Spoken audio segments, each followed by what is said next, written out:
저를 이렇게 좀 회복시켜 주시는 시간이 있었어요. 정말 마음이 준비가 된 이제 분들을 만났어요. 만나서 이야기하는데 와, 뭐 말만 하면 빵빵 터지고, 그러니까 막 제가 업이 되는 거예요. 잔뜩 업이 되는 거예요.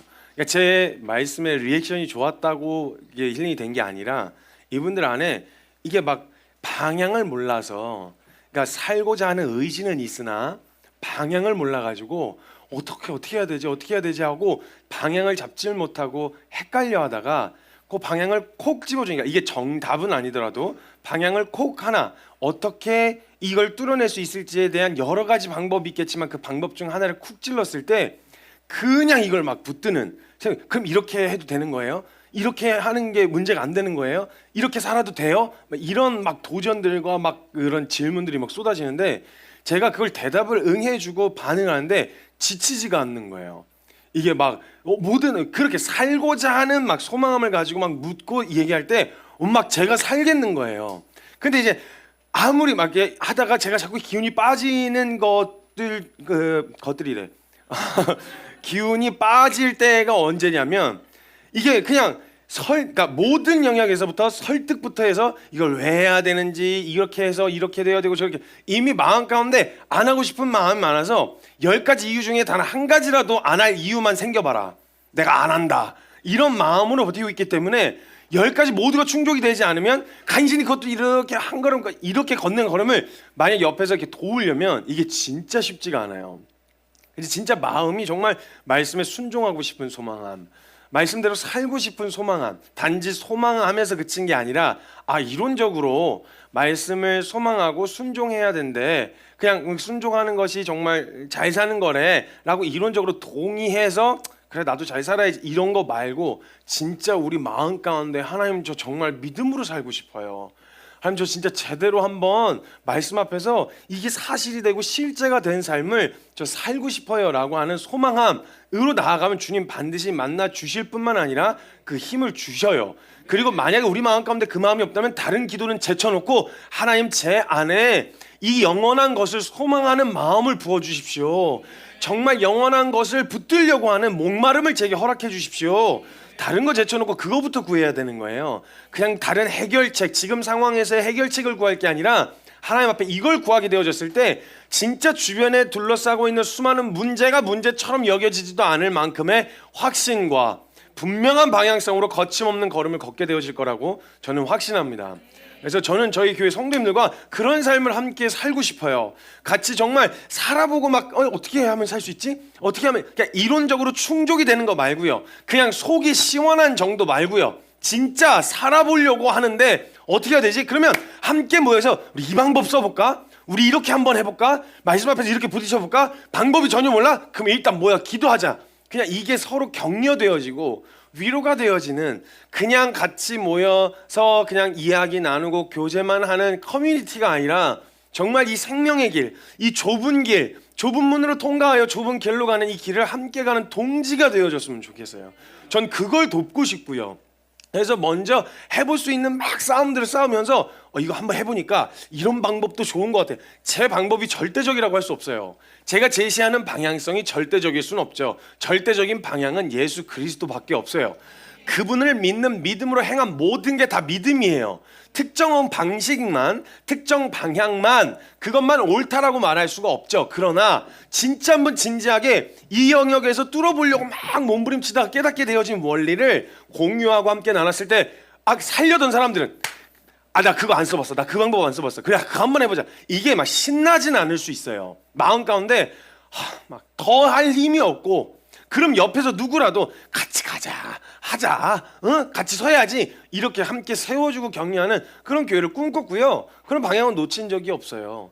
그렇게 함께 세워져 갈 수 있었으면 좋겠습니다. 사랑하는 성도님들, 그래서 오늘 말씀의 본 주제는, 말씀의 주제는 죽은 믿음이라고 하는 되게 안 맞는, 방금 이야기한 거하고 안 맞는 말씀 주제입니다. 죽은 믿음. 근데 제가 이 얘기를 하고 싶었던 거였거든요. 죽은 믿음이라고 하는 주제입니다. 본문 말씀 함께 찾도록 하겠습니다. 야고보서 2장 14절입니다. 야고보서 2장 14절 말씀입니다.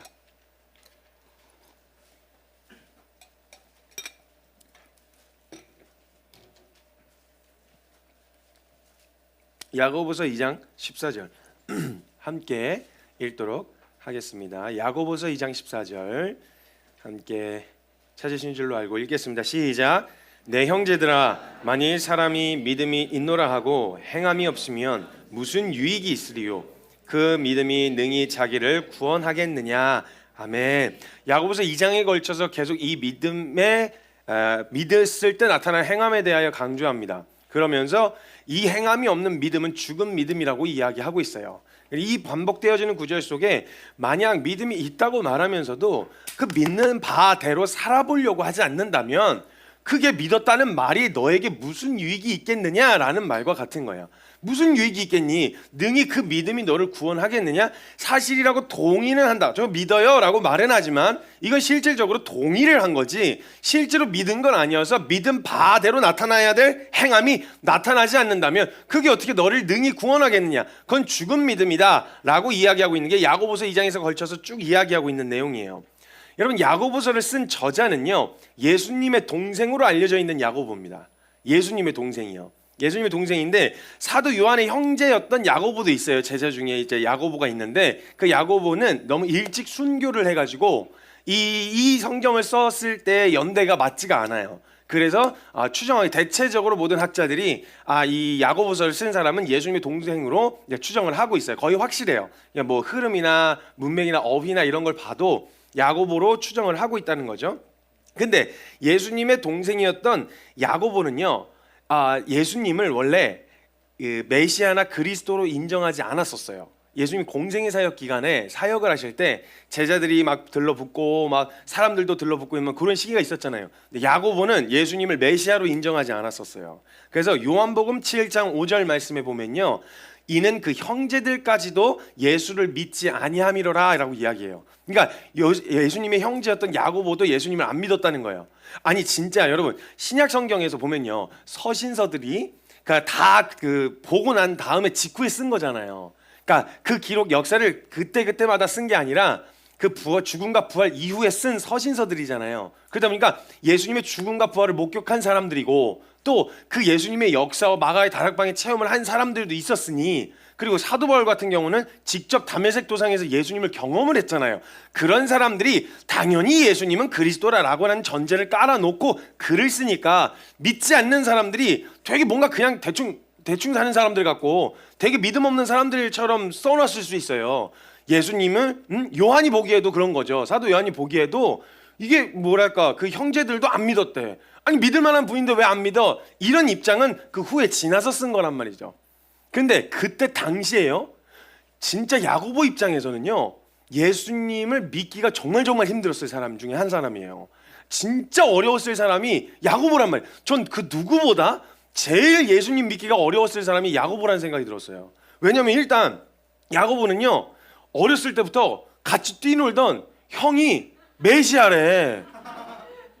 이거 진짜 얼마나 황당한 일이에요. 그래갖고 막 같이 땅 흙 파고 놀다가 엄마한테 막 종아리 맞고 회초리 맞고, 그 다음에 막 싸웠을 거 아니에요. 예수님도 철저하게 인간이셨으니까. 형이 먼저 그랬잖아. 그러면 가갖고 그냥 당수 막 때려버리고, 형이 막 팍 때리면 막 엄마한테 가서 이러고, 이렇게 자라왔던 형이 어느 날 갑자기 자기는 하나님의 아들이래. 이러면 처음 본 사람들은 뭐 충격을 받고 한다지만 어렸을 때부터 같이 자란 사람들이 사람이었는데 갑자기 어느 날 한순간에 30살이 돼가지고 나 예수야, 나 메시아야, 너 그 유대의 역사 내내 기다려왔던 내가 그리스도 메시아야, 이렇게 얘기하면 너무 황당할 것 같은 거예요, 야고보가. 이게 정상. 그러니까 요한은 믿지 않았다 이 말을 되게 쉽게 적어놔서 되게 믿음이 없는, 그냥 되게 세속적인 뭐 이런 사람처럼 보일 수가 있는데요, 그때 당시 유대인들과 그때 당시 야고보 같은 경우는요, 정말 믿기가 어렵고 인정하기가 어려웠어요. 자신들이 이스라엘이 존재하는 한 늘 기다려왔던 메시아가 눈앞에 등장했다는데, 와, 이걸 믿기가 어떻게 쉽겠어요? 여러분, 이런 느낌이에요. 제가 어느 날 갑자기 이렇게 막 같이 생활하는데, 여러분, 제가 진짜 큰 비밀 하나 알려드리겠습니다. 제가 사실 보혜사입니다. 제가 성령이에요. 하나님 보내시기로 하셨던 성령, 제가 성령입니다. 이러면 여러분들이 갑자기 잘못 왔다. 잘못 왔다. 미쳤다 쟤. 이런 생각이, 미친놈이라는 생각이 바로 드실 거예요. 그죠? 야고보가 딱 그런 정서였다니까요. 내가 그리스도다, 내가 하나님의 아들이다 이러고 갑자기 같이 뛰놀던, 같이 구슬치기 하고 막 자치기 하던 형이 메시아라니까 이거 인정하기가 얼마나 어려웠겠어요. 진짜 쉽지 않았던 느낌이라 쉽게 받아들일 수가 없었단 말이에요. 그러니까 이런 느낌과 같아요. 저와 여러분이 만약에 갑자기 그냥 이렇게 살아가고 있다가 나 선교사로 헌신하겠다고 이렇게 이야기하면, 은혜 받고 선교사가 된다거나 믿음으로 살겠다고 이야기하면 가족들이 보이는 반응, 그게 딱 야고보가 느꼈을 반응이었을 거예요. 저 선교사로 헌신하겠습니다. 네가 방청소나 해. 집에서 신경질이나 부리지 마. 네가 이런 느낌 있잖아요. 아니 같이 뻔히 막 삶이 노출해서 살아왔었는데 갑자기 그렇다니까 이런 보이는 반응들과 비슷하지 않았겠냐는 거예요. 그토록 이스라엘 역사 내내 기대하고 바라였던 메시아가 내 형이라면 이거 믿을 수 있는 사람이, 이걸 객관적으로 볼 수 있는 사람이 몇이나 되겠어요? 저는 없다고 생각해요. 진짜 믿기 어려웠던 사람은 내가 봤을 때 야고보였을 것 같아요. 쉽지 않았을 것 같아요. 야고보서에 기록한 내용이나 그리고 야고보서에서 그 초대교회, 야고보가 초대교회에서 맡았던 역할을 보면요, 굉장히 중심적인 역할을 맡았었어요. 그리고 야고보서에서 기록하는 그의 표현들과 고백들을 보면요, 이 사람 되게 철저한 사람이었어요. 그리고 분명한 확신이 서기 전까지는 액션을 취하거나 행동에 옮기지 않는 사람이었어요. 그러니까 사람들이 예수님께 막 들러붙어서 막 환호하고 있을 때도 이 사람 마음 안에 이게 분명한 확신이 서지 않는 한 그냥 형이니까 나도 따라가면 뭐 떡고물이라도 떨어지겠지? 아니 뭐 가죽이니까 그냥 막 이렇게 해야지. 이게 안 됐었던 사람이었어요, 야고보는. 그러니까 그 사람들이, 제자들이 붙고 사람들이 따라 붙는데도 야고보는 절대 철저하게 믿지 않았어요. 딱 저렇게 좀 거리를 두고 믿지 않는 자의 태도를 유지했었단 말이에요. 믿지 않으려고 했던 게 아니라 믿어지지 않았던 거였어요. 이거를 받아들이기 너무 어려운 거예요, 이게 실제로. 근데 이 야고보는요, 성격이 확실한 사람이어갖고, 성격이든 아니면 그의 성품이었든 태도가 분명한 사람이었어가지고 안 믿어지는데 믿어지는 척하지를 않았어요. 형이니까 잘 좋게 지내야지. 그래 메시아라 치자. 아버지가 뭐 나한테 그럼 새아버지냐? 그 하나님 아버지는 나한테 새아버지, 아버지라고 부르니까 뭐 어떻게 불러야 되냐? 뭐 관계가 어색해, 족보정리하고 이렇게 그냥 어설프게 연결짓지 않았어요. 안 믿어졌으면 그냥 안 믿어진 채로 있었어요. 그리고 나서 이 분명한 태도는요, 확신으로 바뀌게 되어지는 순간, 진짜 메시아구나라는 걸로 확신으로 바뀌는 순간 분명한 태도로 삶을 확 바꿔버렸어요. 어중간한 게 없었어요. 이 야고보는 안 믿어지면 안 믿어진 거였어요. 근데 확신에 찼다. 그럼 뭐 그때 형이었냐 아니었냐 뭐 이런 건 전혀, 메시아로 인정해 버리는 거예요. 거기에 대하여 더 이상의 왈가왈부하지 않는, 거기다 뭐 토를 달지 않게 되어지는 거예요.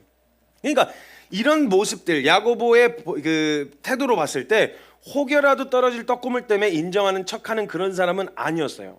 요한이 보기에도 오히려 야고보가 믿지 않는 태도나 모습이 눈에 띄게 보였으니까 성경에다 기록해 놓은 거잖아요. 그의 형제들은 예수를 믿지 아니하였더라. 그러니까 이거 야고보가 티를 냈다는 거예요. 믿어지지 않는다는 것에 대해서 난 믿어지지가 않아요 라고 이야기를 했었단 말이죠. 근데 어찌됐든 가족으로는 묶여 있으니 인정 그리스도라고 이야기를 하니까 확인은 해야 되는 거 아니에요. 유심히 볼 수밖에 없었어요. 그게 참인지 진짜인지 들여다볼 수밖에 없었는데, 들여다보다가 예수가 메시아라는 걸 딱 발견하게 되어진 거죠. 이렇게 되어졌을 때 태도가 바뀌었다는 거예요. 근데 어중간한 사람은 아니었는데 야고보는요, 형으로서는 굉장히 싫었을 거예요. 예수님이 형으로서 너무너무 싫은 거죠. 가족으로 묶여 있으니 예수님을 배척하고 모함하는 무리와 한편에 서 갖고 객관적으로 볼 수도 없고, 그렇다고 확신이 생기지도 않으니 제일 곤욕스러웠을 사람이 야고보였단 말이죠. 그런 그가 예수님의 죽음과 부활을 목격하게 됐어요. 확인하게 되어졌죠. 이렇게 되어지면서 예수가 메시아구나, 예수가 그리스도이시구나 라는 것을 분명한 확신을 갖게 되어졌어요. 확인이 되니까 확신이 되어졌죠. 그리고 그동안 불신, 확인이 안 돼서, 확신이 서지 않아서 불신에서 비롯된 그 의심의 안개가 확 걷혀지고 형으로서가 아니라 그리스도 예수를 만나게 되어져요. 이 야고보가 역사적으로 객관적으로 메시아라는 것을 인정하게 되어지면서 믿어지는 거죠. 형이었던 예수가 그리스도로 믿어지는 순간이었어요. 딱 이 과정을 겪었던 야고보는요, 마치 유대인과 같이 예수를 그리스도로 인정하기가 상황적으로도 심적으로도 불가능한 사람들에게 증인이 되어가지고 이 야고보는 예수 그리스도로 인도하는 지표가 됐어요. 이 야고보가. 왜냐하면 진짜 믿기 어려웠을 상황, 심적으로나 상황적으로나 정말 믿기 어려웠을 사람이 야고보거든요. 근데 이 사람이 예수를 그리스도로 인정하게 되어지고 믿어지게 되어지면서 그와 비슷한 정말 심적으로도 상황적으로도 하나님 믿기가 정말 어려운 그 사람들에게 이 믿음의 방향, 이 믿으면 어떻게 되어지는지에 대한 분명한 방향성을 야고보가 제시할 수 있게 되어졌다는 거예요. 어쩌면 유대인보다 더 예수를 그리스도로 인정하기가 어려웠을 그가 예수를 메시아로서 그리고 그리스도로서 인정하게 된 사건은 유대인들에게도 그리고 오늘날 우리에게도 매우 중요한 교훈과 방향을 남기고 있는 거예요. 지금 현재 대한민국에서는요, 예수님 얘기를 들어보는 게 어렵진 않아요. 그렇죠? 뭐 길거리 나눠지면 이렇게 전도지만 해도 많이 있고요. 어디 가도 벽에도 붙어 있고 길거리 돌아다니면서 진짜 정말 제가 이번에 깜짝 놀란 게 어디 산골짜기 오지에도 카페는 다 있더라고요. 어떻게 그렇게 거기다가 이렇게 카페를 지어놨는지 어딜 가나 커피를 어디서 마셔야 되나 이런 거 고민할 필요가 없어요. 어디에나 하나씩은 꼭 있어요. 근데 그거 정말 카페를 찾기 쉬울 정도로 찾기 쉬운 게 또 교회예요. 그죠? 십자가가 어딜 가나 하나 건너 하나, 건물 하나, 동네 하나씩은 꼭 있어요. 그러니까 교회가 그렇게 많기 때문에 십자가나 복음에 대한 이야기 이거는 거의 대부분 그냥 한 번쯤 스쳐 지나가면서도 들어는 봐요. 믿었냐 안 믿었냐, 긍정적이냐 부정적이냐 말고 그냥 그 정보를, 예수님에 대한 소식과 정보를 들어보기는 그렇게 어렵지 않아요. 그리고 십자가에 대한 인식은 파격적이거나 충격적이지가 않아요. 이때 당시 예수님이 짠 하고 나타난 그 막 내가 메시아다 이러면 함부로 누구도 메시아라고 말 못했어요. 그때 누구도 어떤 선지자들 중에서도 뭐 거짓 선지자도 있었는데 자기가 메시아다 뭐 이런 얘기를 잘 못했어요. 뭐 이게 막 거짓 선지자들 중에서 나중에 너희를 속일 때 내가 뭐 보혜사다 뭐 이런 얘기 이런 놈들이 나타나긴 할 거라고 말씀을 하셨는데 이거 쉽게 할 수가 없었어요. 왜냐하면 검증의 단계를 거쳐야 되니까. 아무도 말 못하는 그런 상황에서 메시아다 내가 하나님의 아들이다 이러면서 막 기적과 표적을 보이는 이 너무 파격적인 거죠. 우리는 그냥 익숙한 문화처럼 자리 잡았는데 그때 당시 예수님은 파격적이었어요. 파격적인 상황이었단 말이에요. 그러니까 지금은 사회 전반적인 영역에 보편적으로 깔려 있기 때문에 한 번도 못 들어봤다 뭐 있겠지만 대부분의 경우는 이렇게 저렇게 한 번씩은 들어본 경험이 있을 거예요. 뭐 하나님에 대한 이야기, 뭐 뉴스에서나 아니면 뭐 어디에서나 방송에서나 뭐 그런 이 종류의 이야기들을 들어보지 못한 사람은 거의 없다고 봐도 될 것 같아요. 그런데 실존하고 살아있는 하나님으로서 그냥 하나님에 관한 정보 말고요, 진짜 실제하시고 실존하시는 하나님으로서 충격적인 사실로 접한 게 아니라 문화로 자연스럽게 접한 거죠. 깔려있는 문화와 분위기로 자연스럽게 접한 거예요. 부모님 손에 이끌려서 교회를 갔다든지 아니면 좋은 이야기든 아니든 소문으로 교회와 하나님 예수님에 대한 이야기를 들었다든지 아는 다리 건너 하나는 교회 다니는 사람이 있을걸요 아마 관계 중에서. 다리 건너 하나씩은 교회 다니는 사람들이 있고 그러다 보면 조금씩 접하게 되어진 정보와 이야기들을 듣게 되어진다는 거예요. 근데 문제가 뭐냐면 이게 지금 이렇게 자연스럽게 그냥 노출되어져서 문화와 종교로서 접하게 되어진 이것이 우리로 예수님을 진짜 참 하나님과 실제 하시는 분으로 그리고 그분이 그리스도로서 믿어지는데 가장 큰 방해가 되고 있는지도 몰라요. 그저 문화로만 접했던 어려서부터 익숙하게 살아왔던 생활의 루틴이었어요. 그냥 교회 가는 건. 거기서 듣는 목사님의 말씀은 그냥 반복되어지는 한 권의 설교 울고먹고 튀겨먹고 삶아먹고 구워먹고 그냥 하면서 하는 반복되는 루틴 중에 하나였단 말이죠. 근데 난데없이 지금까지 귀가 닳도록 들어왔던 그게 생명으로 다가와야 하며 그래서 내 삶을 실제로 걸어야 하고 실제로 그 말씀에 의하여 내 삶을 바꿔야 한다. 개혁을 해야 된다. 재편성을 해야 된다. 라고 도전이 들어오게 되어지면 당황스러워지는 거예요. 아니 그러니까 마치 야고보가 형으로서 같이 형 막 이러면서 막 뛰어다니면서 막 형이랑 같이 뛰놀던 이 야고보가 갑자기 나 메시아야. 나 그리스도야. 이렇게 나오니까 갑자기 이걸 어떻게 대해야 될지 모르던 당황스러움과 당혹스러움과 비슷할 거예요. 만약에 그냥 평상시에 그냥 종교와 문화로서 예배드리고 같이 교제하고 밥 먹고 이런 걸로 끝나는 거였으면 그런 거였으면 전혀 뭐 부담이나 없어요. 왜냐면 어디서부터 익숙하니까 문화였어. 그냥 내게는 종교였고 문화였고 주말엔 교회를 간다. 이건 생활의 루틴 중에 하나였는데 그냥 종교와 문화가 아니라 생명으로 다가오면서 실존으로 다가오면서 실제로 이게 내 삶을 바꿔야 하고 분명한 태도로 서야 하는 삶을 요구하기 시작하면 당혹스러운 거예요. 그러니까 그렇게까지는 아니에요. 나 그렇게까지 생각 안 했어요. 근데 거꾸로 이게 이렇게 되어졌을 때 만약 실제로 만나서 삶의 개혁을 요구하는데 그게 아니에요 하려면 내가 믿음 없다는 소리를 들어야 되잖아요. 믿음 없다는 소리는 듣고 싶지 않은 거예요. 그럼 어디로 가냐? 자, 요걸 고스란히 받아가지고 이론으로 붙어요. 삶의 실제는 없고 이론으로 붙어요. 제가 뒤에 한 번 더 설명할 건데 그때부터 논쟁, 온갖 논쟁만 난무하는, 야, 실제 삶 가운데서 살아보려고 몸부림치는 사람 단순해져요. 여러분, 말이 많아지는 때가 언제인 줄 아세요? 등 따시고 배부를 때 그래요. 배고프면 말할 힘도 없어요. 치열하면요, 뭐 이렇게 막 따지고 묻고 그럴 것도 없어요. 알겠어, 가, 갈 길 가, 이렇게 돼요. 근데 등 따시고 배부르면 보통 이게 막 이게 맞는 거 아니야, 저게 맞는 거 아니야, 와글와글 진짜 목숨이 왔다 갔다 하는, 내 인생을 걸어야 하는 그 복음의 순간 앞에서도 이게 맞냐, 저게 틀리냐, 요건 이론적으로 틀리냐, 뭐 이런 이론이 맞다, 저게 맞다, 이러고 싸우겠어요? 그냥 예수를 그리스도로 인정하세요? 이거면 다 아군이었어요. 초대교회 때는. 예수를 그리스도로 인정하세요? 그분을 위해서 내 인생과 내 목숨 걸 수 있어요? 아멘. 그럼 다 아군이었어요. 그래서 그 핍박 시기에 서로 이게 소개를 못하니까, 그런데 얘 하는 짓을 보니까 약간 막 중얼중얼거리면서 약간 기도하는 것 같아. 묻고 싶다. 같은 편이지, 묻고 싶다. 막 이런 생각이 들면, 근데 잘못 물었다가 끌려가면 그냥 바로 죽으니까. 그러니까 가서 앉아가지고 옆에 슬쩍 앉아가지고 땅바닥에다가 물고기 표시를 이렇게 그리는 거예요. 이게 크리스천들끼리 서로 공유하던 표식이었거든요. 물고기 표시를 이렇게 그리면 옆에 있는 사람들이 그거 보다가 좋아하는 표정을 너무 많이 해서 빨리 지워야 돼. 누가 알아보면 안 되니까. 그럼 저쪽에서 나뭇가지 하나를 가져다가 물고기 표시 하나 그려 넣으면, 뭐 대단한, 어디 교단이에요? 어느 교회 다니고 있어요? 거기 뭐 교리가 뭐 이거 뭐 어떻게 돼? 이거 뭐 설명 좀 해주세요. 이런 거 필요 없었어요. 그때는 그냥 그거 하나만 딱 그려 놓으면,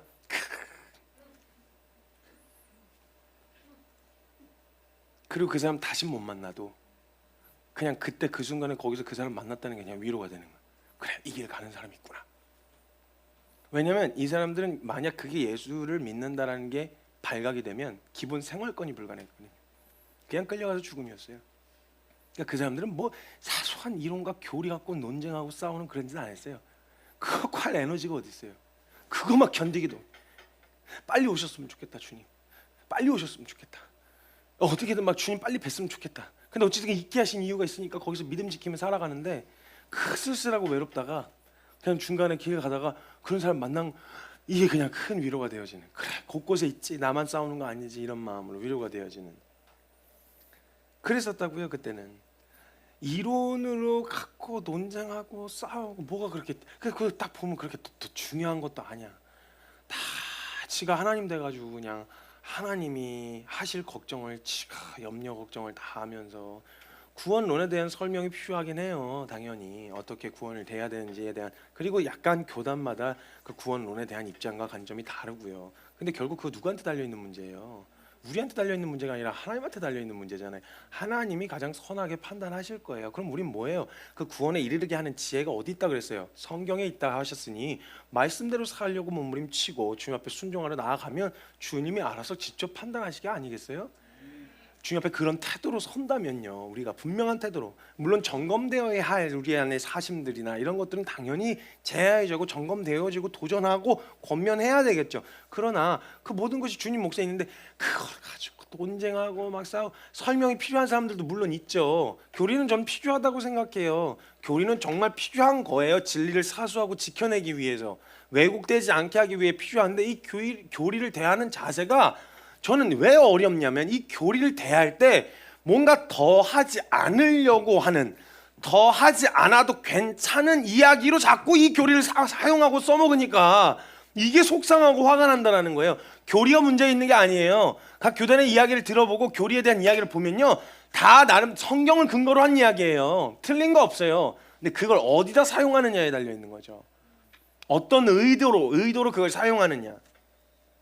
정말 그냥 우리가 다가왔었던, 우리가 지금까지 살아왔었던 예수님, 그러니까 우리가 그렇게 살아왔다고만 이야기하는 건 아니에요. 다 정해놓고 단정짓고 이야기하는 건 아닌데, 대다수의 많은 크리스천들 안에서 우리 안에 그냥 종교와 문화로서 접했던 예수님인데, 실제로 삶을 요구하면 이걸 받아들일 수 있는 사람이 몇이나 되겠어요. 난 그냥 좀 위안을 얻기 위해 여기 커뮤니티가 너무 좋아서 그냥 이거 날 사랑해 준다니까 너무 그냥 너무 마음이 따뜻하고 위로가 돼서 그래서 살려고 하는데 막 내 삶을 바꿔야 되고 막 이렇게 하는 것까지는 그건 아니에요. 좀 그렇게까지 하고 싶진 않아요. 이런 태도로 나타나는 대에는 예수님이 충격적으로 우리 메시아다 막 이런 거보다는 그렇게 자연스럽게 깔려있는 정서로 예수님을 먼저 접했기 때문이 그럴 수도 있다는 거예요. 왜냐하면 예수님을 분명하게 모르다가 처음 도전받았던 사람들은 사도 바울이 막 전도하고 돌아다닐 때는요, 그냥 처음 예수라는 존재를 듣도 보도 못한 사람에게 야 이런 존재가 있고 이런 분을 위해서 목숨을 걸어야 돼 분명하게 막 선포를 해버리니까 그분을 믿으려면 이렇게 해야 돼? 그럼 막 그 사람 막 그냥 막 엎어져가지고 그냥 막 재산 다 털고 막 헌신하고 막 그냥 막 세례 받고 그 자리에서 막 이런 일들이 있었거든요. 근데 어려서부터 그냥 막 뛰어놀던 놀이터였는데 여기를 막 뭔가 내가 여기서 뭐 내 인생을 막 이런 결정을 하는 곳으로 인식하기가 되게 쉽지 않은 거죠. 그러니까 야고보가 정말 중요한 메시지를 던지고 있다는 생각이 들었어요. 와, 이거 정말 이 시대에도 너무 필요한 메시지를 던지고 있구나. 형하면서 쫓아다니다가 형이었던 예수를 그리스도로 인정해야 하는 상황과 비슷한 거죠. 아니 나한테는 형이었다니까? 형이라고 형 이렇게 불러주세요. 주변에 사역하고 있는데 형! 막 이렇게 했는데 예수님이 갑자기 되게 경건한 척하면서 무시하면서 막 이렇게 그냥 막 가는 그럼 되게 당황스러운 거예요. 야고보 입장에서 형이었는데 왜 저러는 거야? 막 이런 생각이 드는 거죠. 내가 알던 그 형이 그리스도이고 구약 성경 내내 갖고 있었던 율법책 내내 증언하고 있었던 메시아라고? 내 형이? 와, 이거 믿어지기가 정말 쉽지 않은 거죠. 나한테는 문화였어요. 우리한테는 그냥 문화였다고. 그리고 당연히 주말에 하는 취미생활, 내 생활의 루틴 정도였다고. 제가 여러분을 단정짓고 얘기하는 게 아니에요. 그냥 많은 사람들 안에서. 그런데 만약에 이걸 실제로 받아들이고 생명으로 받으라고, 그래서 그 믿음에 합당한 삶의 태도를 보이라고, 그건 못해. 실제라고 말은 해왔지만 그건 문화였기 때문에 혹은 습관이었기 때문이지 실제로 동의되어지고 실제라고 믿지는 않았기 때문이라는 거예요. 여러분, 한 가지 오해하면 안 되는 건요, 그럼 어려서부터 이렇게 노출돼서 살아보면 문화와 습관으로서 예수님을 접하게 되어지니까 어려서부터 하나님을 알게 하는 그런 문화에 노출시켜서는 안 된다, 이런 얘기를 하는 게 아닙니다. 아니에요. 교육하거나 가르치지 말라는 말이 아닙니다. 만나기 어려우니까 하고 싶은 대로 냅두다가 때 되면 돌아오겠지 이렇게 두라는 말이 절대 아니에요. 가르쳐야 돼요. 다만 지금 우리가 배우는 내용의 상당수가 정말 우리가 배웠던 내용들이 예수님을 생명으로 만나야 한다고 배우고 왔었는지, 아니면 예수님은 살아계십니다, 하나님은 사랑이십니다 라고 듣긴 들었으나 내 삶에서는 실제로 한 번도 살아계신 하나님으로서 만나지는 못하는, 그렇게 배워오고 있었는지 이건 알아야 될 거 아니에요. 자녀에게 가르칠 때도 진짜 살아계셔서 실제 하시는 하나님을 가르쳐 줄 건지, 아니면 주일날 교회 가는 기독교라고 하는 문화와 종교를 가르쳐 줄 건지, 이거는 구분을 해야죠. 이건 알고 가르쳐야죠. 어려서부터 예수는 이론이나 종교가 아니라 생명임을, 그리고 실존하고 실제이며 실제인 것에 대하여 명확하게 가르쳐야 한다는 것을 말하고 있는 거예요.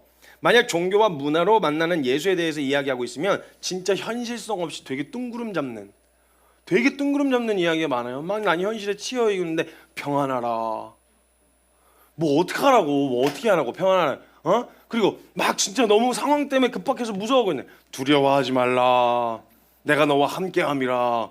되게 뜬구름 잡고 위로 하나도 안 되잖아요. 위로가 하나도 안 된다. 여러분, 실존하고 실제하는 하나님으로 만났으면 두려워하지 마, 내가 너와 함께 있어, 위로가 되어야죠.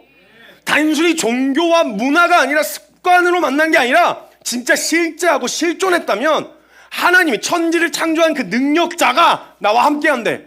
우와, 그럼 이거야말로 가장 큰 위로죠. 제가 이걸 경험하게 되어진 시간이 있었는데, 아이가 그 이제 진유가 아주 어렸을 때 100일이 안 됐는데 애가 열이 펄펄 나는 거예요. 100일이 안 됐는데 열이 나면 안 되거든요. 그래가지고 급해가지고 막 병원에 데리고 갔어요. 병원에 데리고 가갖고 그 조그만한 애가 6인실 병동에 침대 베개 이렇게 눕혀놓으면 이만하니까 베개만한 애를 그 침실에다 눕혀놨는데, 그 나머지 침상에 큰 애들이 뭐 병기를 옮길 수도 있는 그 침상에다 100일짜리 애를 거기다 눕혀놨으니 안절부절 마음이 불편한 거예요. 근데 하필 재정이 너무 어려웠어요, 그때 상황적으로. 근데 그래가지고 2인실로 옮기거나 1인실로 옮기는 걸 간호사가 저한테 추천을 했는데, 그게 보험이 안 되니까 너무 비싸잖아요. 그래갖고 이걸 못하고 그걸 냅두고 아내하고 아이를 병원에다 냅두고 집으로 돌아왔는데 이 마음이 막 너무 불편한 거야. 진짜 뭐 이렇게 되게 이게 너무 무능력한 거예요. 이게 뭐야 이랬는데 제가 갑자기 문득 전화기를 만지작거리면서 비즈니스 하신 분들, 비즈니스 내가 급하다고 하면 이거 도와줄 수 발벗고 나설 수 있는 사람들이 자꾸 사람이 생각나는 거예요.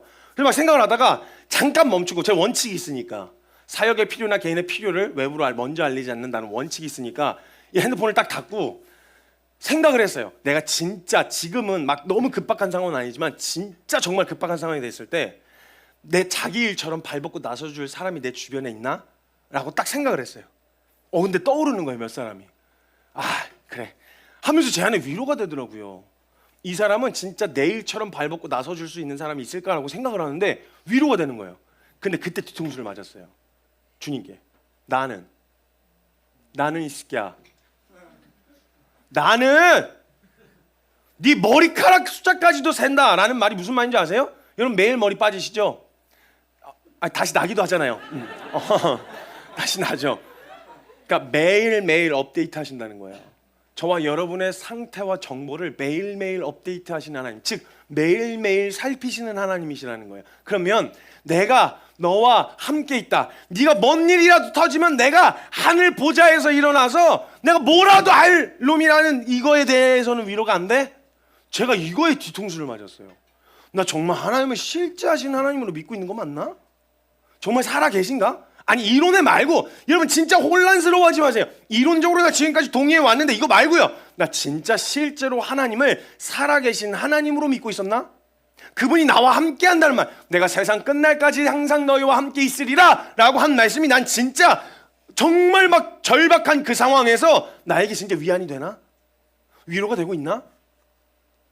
이거요. 살아계신 하나님으로 만났냐는 거예요. 살아계신 하나님을 생명으로 접했냐는 거예요.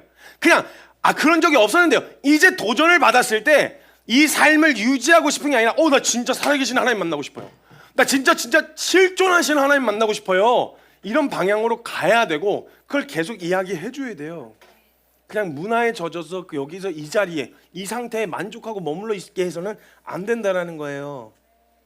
단지 주일날 교회 학교 가서 형식적인 예배를 드리는 것으로 만족해서는 안 된다는 거예요. 당연히 가르쳐야죠. 하나님 살아계셔. 그럼 이걸 이론만이 아니라 어떻게 가르칠 수 있을까요? 그걸 이야기해 준 사람이 정말 하나님이 살아계신 것처럼 사는 거예요. 하나님을 의식하고 사는 거예요. 모든 결정에 내 삶에 직접적인 영향력을 행사하는 분이 하나님 말씀이고 하나님이신 거예요. 이걸 보게 되어지면 진짜 살아계신가 보다. 살아계신 하나님으로 배워야 된다고요. 제가 늘 말씀드렸잖아요. 저는 다른 건 몰라도 저희 부모님이 일관되셔서 너무 좋았어요. 어쩔 때는 그래도 임마 세상에서도 잘 살아남아야지 임마 이런 얘기로 나중에 저를 혼란스럽게 한다거나 이런 게 없었어요. 전 참 일관돼서 좋았어요. 너 하나님을 경외하는 것이 지혜와 지식의 근본이요. 너 아침에 말씀 안 봐서 학교 가지 마. 학교 가서 두드러 맞으려면 맞아. 그리고 나서 만약에 아버지가 제 성적이 안 좋았는데 그거 가지고 이 자식 이게 막 이러면서 막 두드러 패셨으면 이러면 좀 혼란스러웠을 거예요. 근데 그것 때문에 전 너무 감사했죠. 성적에 되게 굉장히 자유할 수 있어서. 그래서 하나님 경외하는 게 지혜와 지식의 근본이라 그래서 성경은 열심히 읽었으니까 성적이 이렇게 잘 안 좋으면 저는 당당하고 되게 떳떳했어요. 우리 가족의 철학은 분명했으니까 쫙 이렇게 다 20점 빡 10점 빡 이것도 그냥 맞을 수 있는 게 아니라고 그래서 10점 빡 일관된 진짜 하나님 살아계신 것처럼 살았어요. 진짜 그게 저에게 굉장히 큰 저 정말 진짜 예수 믿기 어려운 사람이었는데 제가 뭐 모태신앙으로 태어나서 그런 교육을 받았으니 자연스럽게 믿었다? 아니요. 저 진짜 행동하는 안티크리스찬이 되려고 했다니까요. 정말로 너무 싫었어요. 너무너무 싫었고 하나님이 싫었어요. 왜냐하면 제가 어려울 때 안 도와줬었거든요. 제가 힘들다고 말했을 때 안 도와주셨었거든요. 그러니까 그런데도 제가 이걸 이렇게 만날 수 있었던 건 실제하고 살아있다고 말하는 그리고 살아있는 것처럼 사는 이걸 생명으로 만나야 된다고 배웠고 생명으로 만난 사람이 사는 거를 이게 저는 연약함이 없다 되게 반듯하고 경건하다 이렇게 되면 제가 찬양하는 거 같잖아요. 아니었어요. 연약했어요. 근데 그 연약함 앞에서 반응하는 걸 보고 진짜 하나님 살아계시는구나 라는 걸 알았어요. 연약하지 않은 것 때문에 감동받았던 게 아니고요. 연약하면서 하루를 넘기지 않는 하루를 넘기지 않으려고 애쓰는 게 하나님을 의식하지 않고서 왜 그 행동을 하겠어요? 하나님을 의식하고 행동하는 게 보이는 거예요. 아, 이거 하나님 살아계신 걸로 믿고 있는 거구나, 있구나. 그리고 막 믿음을 살자 막 이사 다니고 막 돌아다니고 보면서 지금도 그런 결정 뭐 털고 막 선다 막 이런 얘기를 하는 것도 보고 배운 거예요. 제가 한 게 아니라 그냥 거기 안에서 사는 사람들이 실제로 그렇게 털고 막 들어가고 막 그냥 막 버들버들 떨면 이렇게 사는 걸 살아치네 진짜. 먹이고 살리시네. 안 죽네 진짜. 이게 가능하네. 이걸 봤다고요. 봤단 말이에요. 그렇게 만나야 되는데 만약에 그냥 종교와 문화로서 하나님을 그냥 소개해주고 그 이상 내 삶에 실제로 나타나지 않아도 되는 그런 식의 분위기에 계속 노출시키면 당연히 하나님이 너와 함께 하신다, 기도하겠습니다가 이게 위로가 되겠어요? 전 다른 건 모르겠는데요, 여기서는요 기도할게요 이 말을 들으면 와 막 든든한 만군 만마를 얻은 것과 같은 위로가 얻어질 수 있는 그런 분위기로 갈 거예요. 그런 분위기 만들 거예요. 왜냐하면 살아계신 하나님 앞에 나를 위해 누군가 손을 모으고 기도를 해주고 있다. 그분이 직접, 왜냐하면 우리 기도를 들으시는 분이시니까 그분이 직접 일어나셔서 그분 일을 분명히, 아니 불의한 재판관이라도 가부가 막 매달리면 들어줄 법도 한데 하물며 너희 아버지이실까 보냐, 하늘의 하나님 공의로우신 하나님이실까 보냐, 그거 막 매달려 줄 테니 걱정 마. 내가 해준다. 걱정하지 마. 내가 막 사정없이 매달려서 어떻게든 막 하겠다. 이게 진짜 위로가 되어지는, 살아계신 하나님을 만나는 자리, 실존하시는 하나님을 만나는 자리가 되어줬으면 좋겠어요. 정말 하나님이 살아계시다고 믿는 사람처럼 사는 당연한 태도로 우리 안에 나타나야 된다는 거예요. 하나님이 살아계신 것처럼 살아야 되는 거예요. 내 결정과 판단에서 하나님을 의식하고 결정하고 판단하고, 그리고 말씀이 실제이기 때문에 내 생활과 내 결정이 말씀에 부합하지 않다면 방향을 틀 수도 있는 실제하신 하나님, 이걸 믿는 믿음이어야 한다고요. 이렇게 생각해 보시죠. 내 통장에 100억이 있습니다. 그럼 100억이 있는 사람은요 100억이 있는 것처럼 살아요. 소비를 그렇게 한다고요. 생활에서 나타나요. 내 통장에 100억을 소유한 사람은 소비를 100억 있는 사람처럼 펑펑 써요. 쓰는 게 이렇게 막 몽설이지 않아요. 근데 100억을 소유하고 싶은데 100억은 없는 사람은요 삶에서 소비에서 나타난다고요. 하나님의 살아계신 하나님으로 소유한 사람은요, 소유하다, 취하다, 믿음으로 봤다, 이 사람은요 삶에서 드러나요. 그분과 함께하고 있으니까. 근데 그분이 함께하고 싶으나 실제였었으면 좋겠으나 그렇게까지 믿어지지 않은 사람은 삶에서 당연히 나타날 수밖에 없죠. 당연한 거예요.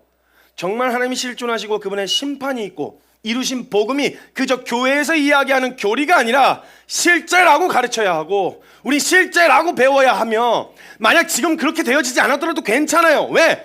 그 실제 하시는 하나님을 만나려고 하기 때문에. 그렇게 하면 전혀 문제가 되어지지 않는다는 거예요. 그렇게 가르치지 않으니까 현실 앞에 섰을 때 복음은 지금의 현실과 내 상황에 아무런 영향력을 발휘할 수가 없는 거예요. 그러나 그걸 믿음이라고 말할 수는 없어요. 왜냐하면 믿음 반드시 믿은 바에 대한 분명하고 합당한 태도, 즉 행함이 드러날 수밖에 없거든요. 이건 자연스러운 거예요. 의도적으로 나타나는 게 아니라 자연스러운 거예요. 100억을 소유한 사람이 소비를 그렇게 하듯이 여유롭게 누군가를 밥 사줄게 이런 게 나타나잖아요. 내가 살게 이게 되는 것처럼 그걸 실제로 만나 소유하게 된 사람은, 믿게 되어진 사람은 삶에서 자연스럽게 나타날 수밖에 없는 반응이라는 거예요. 그러면 내게서 그런 반응이 나타나지 않는다.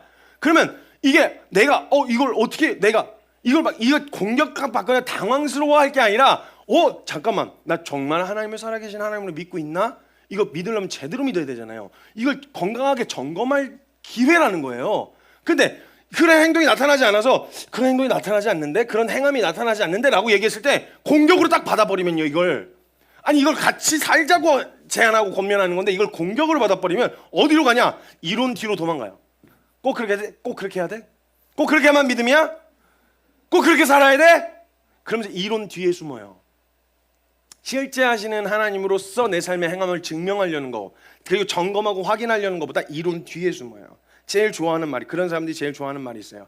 행위다. 행위. 여러분, 정말 행위, 이 말 정말 지긋지긋하게 들었어요. 정말 사역 시작하고 나서부터 지금까지 진짜 지긋지긋하게 들었어요. 행위다. 여러분, 제가 분명 말씀드렸지만 행위는 내가 하나님 앞에서 내 노력과 최선으로 그분이 요구하신 의에 이르러 보겠다는 것이 행위입니다. 그게 안 된다는 걸 사도 바울이 주구장창 해가면서 실제로 부딪혔다가 깨닫게 되어진 결론이었어요.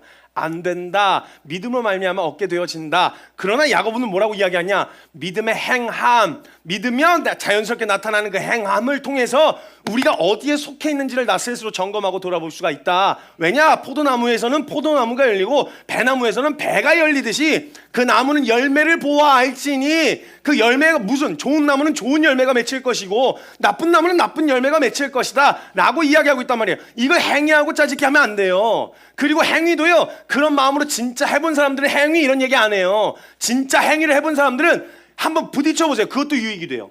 그 행위인 거 알면서 해보세요. 진짜 유익하다니까요. 사도 바울이 그 행위를 하면서 진짜 확실하게 은혜의 결론을 알게 됐어요. 그러니까 그거라도 하고 이야기해야 된다고요. 그걸 이야기하려면. 근데 그냥 가만 공격받는 게 싫어서, 찔리는 게 싫어서 행위야, 극단적이야, 무모한 거야, 이런 식으로 둘러대는 말을 듣고 있노라면, 이걸 시시비비 가리면서 논쟁을 하고 있노라면 정말 그런 거 하고 싶지 않아요. 저는 거기다 에너지를 쏟고 싶지가 않아요. 그냥 제가 이런 믿음으로 이렇게 해보려고 하는데 해봐 마음껏 해봐. 한번 해봐. 우리 진짜 그렇게 한번 하나님이 살아 계신 것처럼 오늘 한번 걸어보자. 하나님이 무식하고 사람들이 다 병신 같다고 얘기해도 하나님이 살아 계시다고 믿는 사람처럼 오늘 행동해보자. 이거 말하는 거예요. 연약함이 없다고 말하는 것도 아니고요, 부족함이 없다고 말하는 것도 아니에요.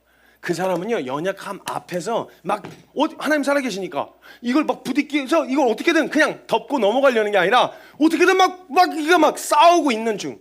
이것도 하나님 보시기에 너무 기뻐하시는 믿음 아니겠어요? 몸부림치고 있는 중. 그래서 표정은 어두워. 그러나 이 사람 방향이 너무 명확해. 내가 이 싸움을 싸운 이유가 뭐야? 하나님 살아 계셨잖아.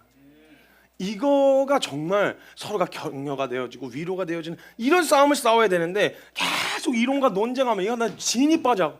이것 좀 그만하고 같이 막 으쌰으쌰 막 가자 막 우와 막 한 명 나가 떨어지면 막 질질 끌어와서 들쳐업고 막 가는 막 이런 막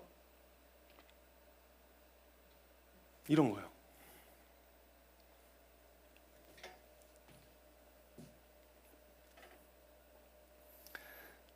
야고보는 믿어지지도 않는데 어설프게 따르는 척하는 사람이 아니었어요. 그럼 확실하게 믿어지면 믿은 자다운 확실한 태도를 보일 사람이었죠. 확실하게 믿어지게 되어진 야고보의 태도는 180도 달라졌어요. 야고보의 삶의 부분이 개선됐다는 말이 아니에요. 이 말은 예수 믿고 바뀌었어요, 저 변했어요, 새 생명 얻었어요, 이 말은 내 상태, 내 성격, 내 습관이 다 바뀌었어요, 이 얘기를 하는 게 아니라고요. 삶의 방향이 완전히 돌아서게 되어진 것을 말하는 거예요. 없는 것처럼 살다가, 하나님이 없는 것처럼 살다가 있는 것처럼 살게 된다, 이 말을 하는 거예요. 지금 이 말은 성격이 바뀌거나 습관이 바뀌었다는 말과 차원이 달라요. 믿음의 결과는요, 게으르던 사람이 부지런해졌다가 아니에요. 물론 게으른 건 맞아야죠. 이거는 믿음이 아니어서도 맞아야 돼요. 맞두드러 맞아야 된다고. 이건 게으른 거 나쁜 거예요. 그러나 성격 더럽던 사람이 착해졌다, 게으르던 사람이 부지런했다, 이건 믿음의 결과가 아니에요. 이런 정도의 변화를 가지고 하나님이 막 내가 막 그리스도 메시아다 막 채찍맞고 이렇게 되셨겠어요? 그 성경 하나 바꿔주시려고? 아니에요. 그런 정도의 변화가 아니에요. 믿게 된 사람이 하나님을 의식하고 행동하기 시작했다는 거죠. 하나님이 없는 것처럼 그냥 내 원함대로 반응하던 사람이 내 성격과 그 습관을 그냥 넘어갈 수가 없게 된 거예요. 없어진 게 아니라 여전히 남아있지만 하나님을 의식했더니 그냥 둘 수는 없게 되어져서 이걸 가지고 붙들고 싸움하다가 깨져서 넘어지기도 하고 막 흔들리기도 했지만, 그러나 이 싸움을 포기할 수는 없는, 왜? 하나님이 살아계신 게 믿어졌으니까. 이렇게 살게 되어지는 것을 말하는 거예요. 삶이 바뀌었단 말은 이런 말을 하는 거예요. 냅두던 걸 붙들고 싸우게 되어졌다는 거예요. 사람이 도깨비 방망이 마냥 뚝딱 하고 바뀌는 게 아니에요. 뚝딱 갑자기 이렇게 뚝딱 하고 되는 게 아니에요. 내가 믿은 바에 대한 내용에 의해요, 내 삶의 방향이 좌지우지 되어지는 것인 거죠. 모든 것이 의심과 불신이었던 그가 확신에 차게 되어졌을 때 더 이상 메시아를 내가 믿고 있냐 아니냐, 잘 믿냐 못 믿냐, 이거 관심사가 아니었어요. 야고보에게는 믿음의 대상에 대한 확신이 생겼기 때문에 그 이후는 예수가 메시아라는 사실에 대한 어떤 의혹도 갖지 않아요. 결론 난 거예요. 그냥 불신했을 때 살았던 태도가 신뢰로 바뀌었을 때 동일하게 나타나기 때문에 없이 살던, 이게 없다고 믿고 산 거잖아요. 없다고 믿고 살았으니까 그렇게 분명한 믿음의 방향이, 태도가 나타났듯이 하나님을 믿게 되었을 땐 또 그거에 대한 분명한 태도가 나타날 수밖에 없게 되어진다고 지금 야고보는 이야기를 하고 있는 거예요. 나도 믿음이 없어, 메시아가 아니라고 믿었을 때는 나도 없는 것처럼 살았어. 근데 알게 되었더니, 보게 되었더니 난 그렇게 있는 것처럼 살게 되어진다고. 그래서 행함에 대해서 이야기를 하고 있는 거예요. 믿음 바는 반드시 드러나게 되어 있어. 믿었다고 말했다면 그거 할 수 있어. 그 자리에 설 수 있다는 거야. 이렇게 이야기하고 있다는 거죠. 그래서 불신할 때는 없다고 여기기 살았기 때문에 확실하게 하나님이라는 존재가 없는 것처럼 살았는데, 하나님에 대한 존재가 인식되어지고 그분이 살아계신 것과 예수님이 이루신 복음이 있는 것처럼 살게 되어지는 거죠. 근데 여러분, 어중간한 상태, 난 지금 이것도 아니고 저것도 아닌 것 같은데, 완전히 돌아선 것도 아니고, 그렇다고 완전히 확실하게 하나님이 살아계신 것이 믿어진 것 같지도 않은데, 이런 상태에 걱정하지 마세요. 이건 문제가 안 돼요. 이건 전혀 문제가 아니에요. 마치 야고보와 마찬가지로 노출이 돼서 살아와서 형으로서의 예수님은 알겠는데 그리스도로서의 예수님으로는 인정하기가 어려운 상태인 사람들이 있어요. 문화와 종교로서 기독교는 접했었는데 생명의 예수님, 그리스도 예수님, 정말 내 인생을 걸 만한 실제 하시는 예수님으로 바뀌게 전환되어지는 과정 안에 있는 사람들은 분명히 있을 수 있어요. 이건 전혀 문제가 되어지지 않아요. 왜냐하면 문화와 종교의 예수님이 아니라 생명의 예수님이다라고 이야기하면 계속 그 고민이 시작될 거거든요.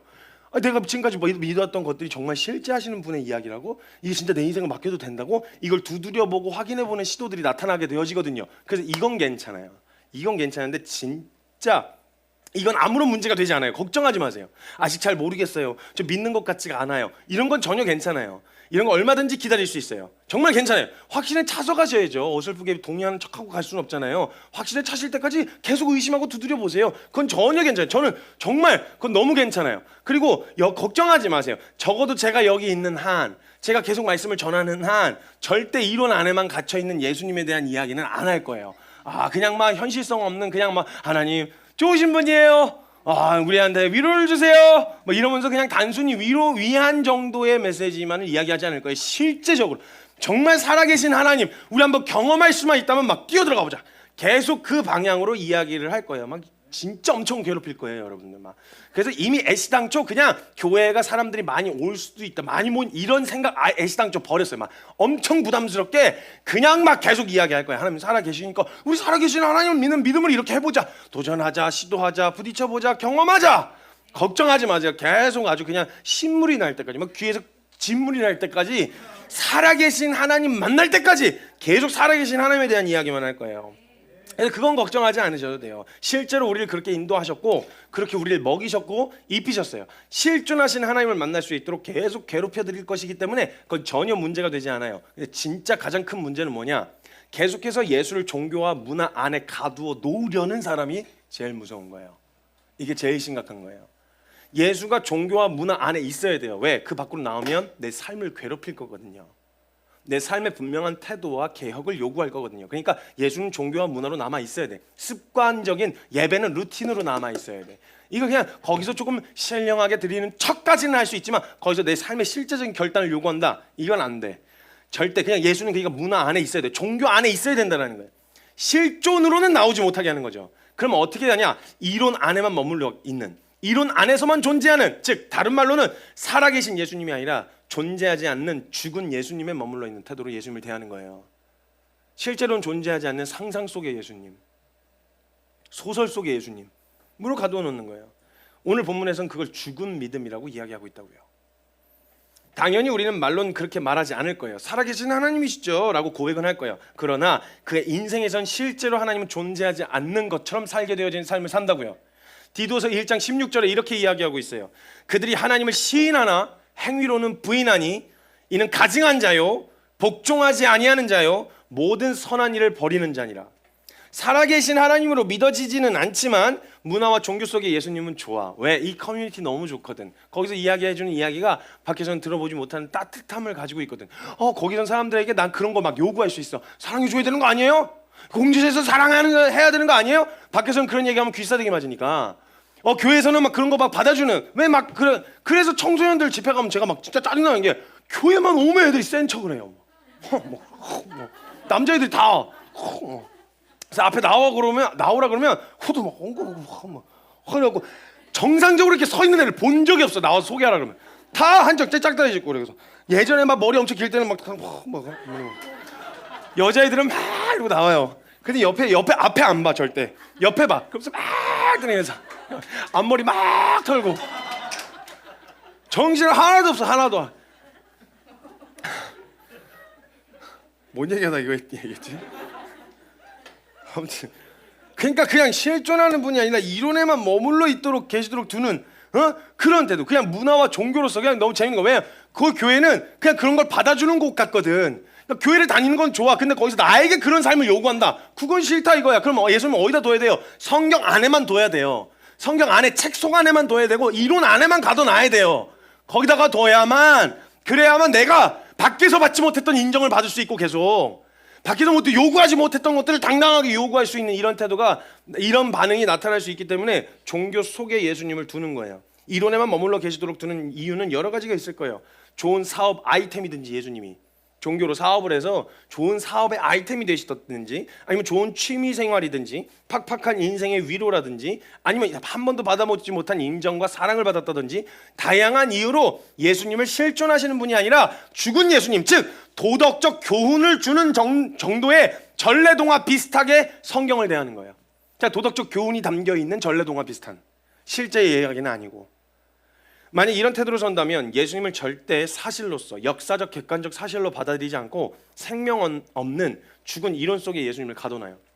그분이 진짜 사실이라면요, 내 삶에 실제로 영향력을 행사하셔야죠. 모든 문제 앞에 딱 섰을 때 말씀 안에 있었던 이야기가 오늘 그 상황을 돌파할 핵심 키가 되어야죠. 진짜 대안과 대책이 되어야 되는 거잖아요. 살아있다는 걸 믿었다면. 내 삶의 변화가 있어야 하기 때문에 나타나야 된다는 거예요. 근데 이게 사실이라면 영향력을 행사하셔야 되는데, 즉 내 삶의 변화가 있어야 하니까 예수님을 거기다 끌어내고 싶지 않은 거예요. 거기에만 머물러 계셨으면 좋겠는 거죠. 진짜 정직하게 한번 생각해 보시죠. 정말로 하나님이 살아계시다, 그리고 천국과 지옥이 있다, 실제로 그냥 이론 속에서 천국과 지옥이 있죠, 천국 가고 싶다, 전 천국 가요, 뭐 이런 얘기 말고 진짜 만약에 천국과 지옥이 있다, 그리고 영원한 삶이 그 심판대 앞에서 판가름 난다, 그리고 역사적으로 하나님이 홍해를 가르친 하나님이시다, 오늘도 그렇게 하실 수 있는 분이시다, 죽었다 살아나신 부활하신 하나님이시다, 부활의 예수님, 이게 만약 사실이고 실제라고 믿었던 거라면요, 이 동의한 게 아니라 그냥 동의하는 척 말고 실제로 믿었던 것이라면요, 그분을 믿는 믿음에 극단이란 말이 어디 있어요? 죽었다 살아난 분한테 극단적으로 믿는다고? 그렇게까지 믿는 거 아니야. 현실을 좀 생각해야지. 그렇게까지 믿는 게 아니, 극단이란 말이 어떻게 해당이 되냐고요. 그게 사실로 믿었다면. 여러분, 만약에 진짜 만에 하나라도 천국과 지옥이 있다는 게 사실로 믿었으면요, 사실이었으면 다른 거 다 놓쳐도요, 이 100년 인생 조금 못 살아도요, 영원한 인생을 판가름짓는, 영원한 삶이 판가름짓는 그 일에서만큼은 만에 하나 0.000001%의 위험성도 있어서는 안 된다. 이거 혹시라도 주님이 그 은혜로 분명하게 이루어진 건 맞지만 진짜 내가 거기 들어갈 가능성이 0.000001%도 있어서는 안 된다. 더 철저하게 돌아보고 더 분명하게 서려고 하고 더 확실하게 믿는지 계속 점검하려고 하지 않았을까요? 진짜 천국과 지옥이 실제였다면?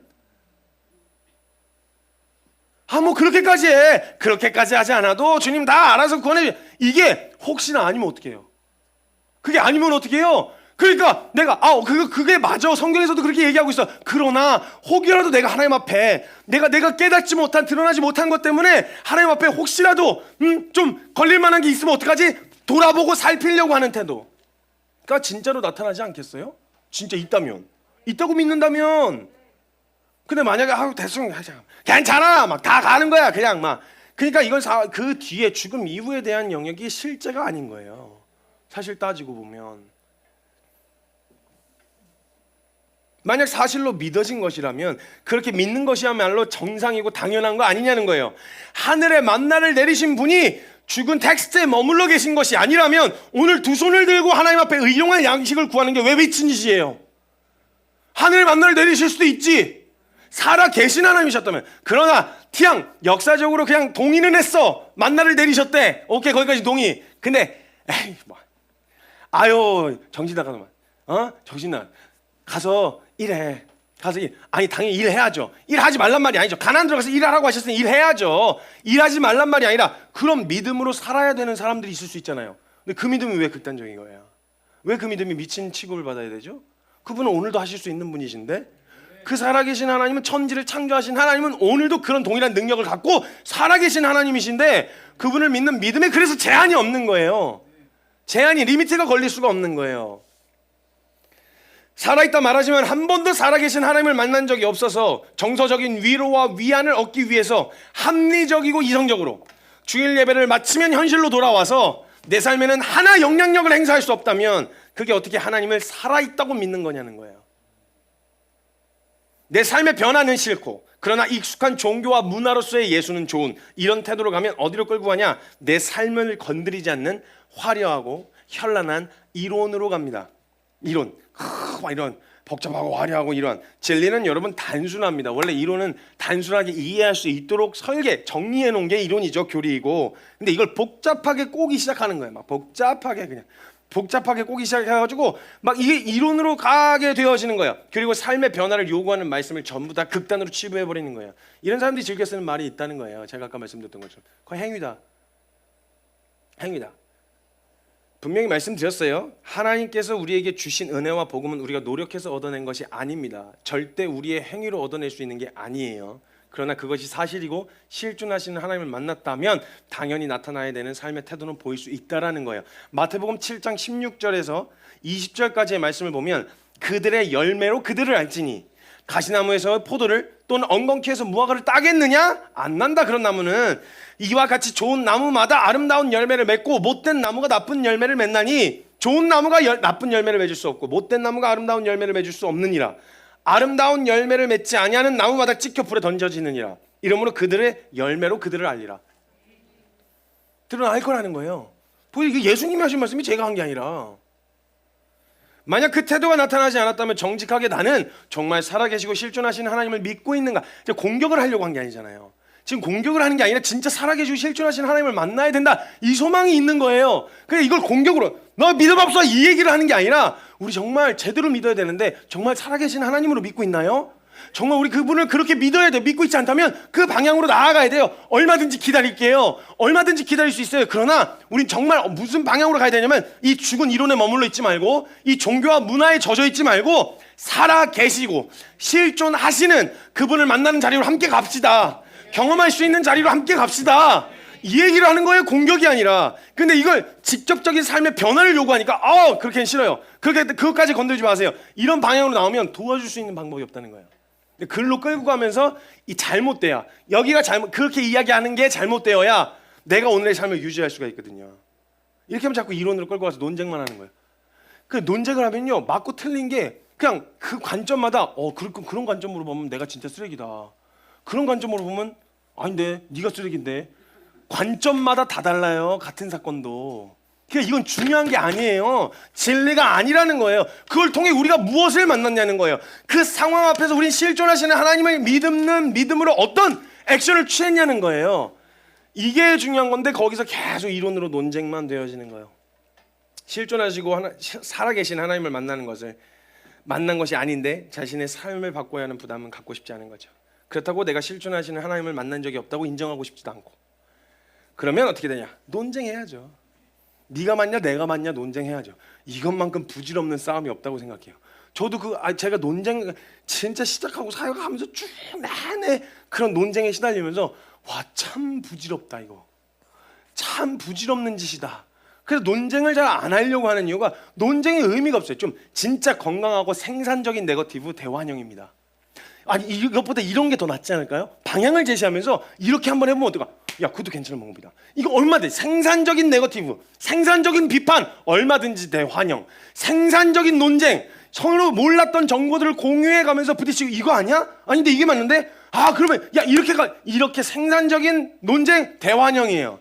근데 이건 그냥 막 서로 힘 빼고 별것도 아닌 것 같고 이론 가지고 서로 논쟁하고 까고 전신갑주 입고 싸우고 막 믿음의 방패 막 이러면서 난 믿음이 있어 너가 없잖아 이러면서 성령의 검 막 돌아봐라 이러면서 막 찔러대.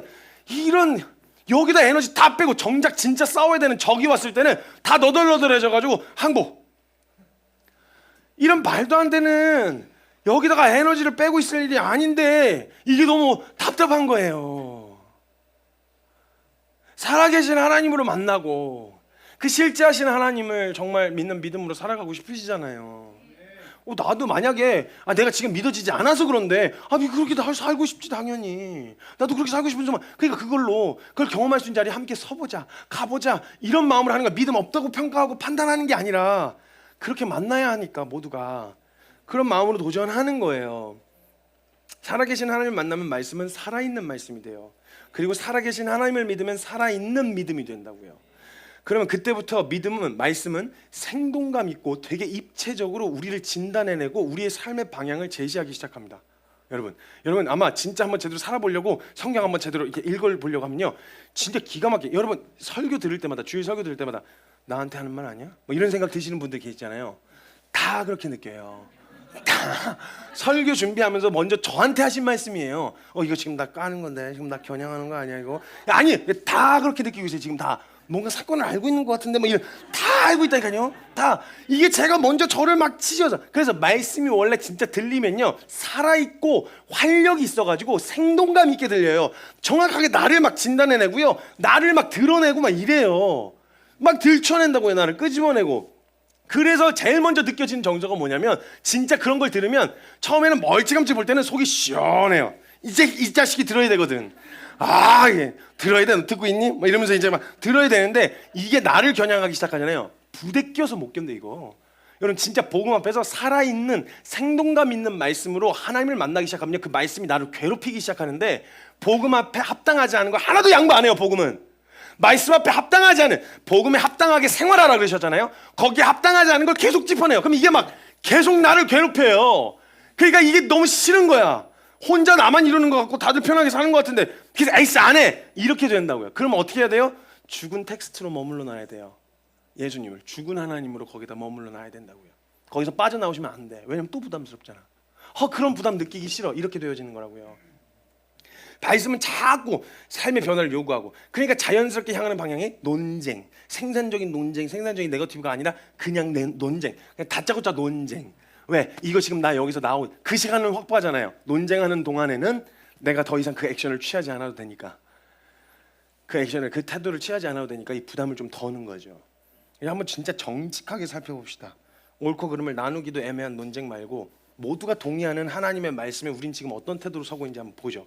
말만 외치고 구호만 외치자고 여기 있는 거 아니잖아요, 그죠? 진짜 하나님 믿습니다, 살아계신 하나님 믿을 거야, 이런 구호만 외치자고 여기 있는 거 아니니까 진짜 한번 정직하게 점검해 보자는 거예요. 자, 사랑 이거는 모두가 동의. 사랑하라라고 말씀하셨죠? 사랑 받아라라고 말씀하신 게 아니라 사랑하라라고 말씀하셨어요. 왜냐? 내가 먼저 그렇게 너를 사랑했다. 그리고 그 사랑하는 자리에서 내가 보여줄 수 있는 은혜와 너에게 주고자 하는 은혜가 크다. 이게 사랑하라고 명령하신 하나님의 말씀이었어요. 자, 이게 살아계신 하나님의 말씀으로 받았던 거라면 막 이제 이걸 우리에게 요구되어지기 시작할 거예요. 그러면 이걸 이렇게 사랑해야 되는 거 아니에요? 뭐 저렇게 사랑해야 되는 거 아니에요?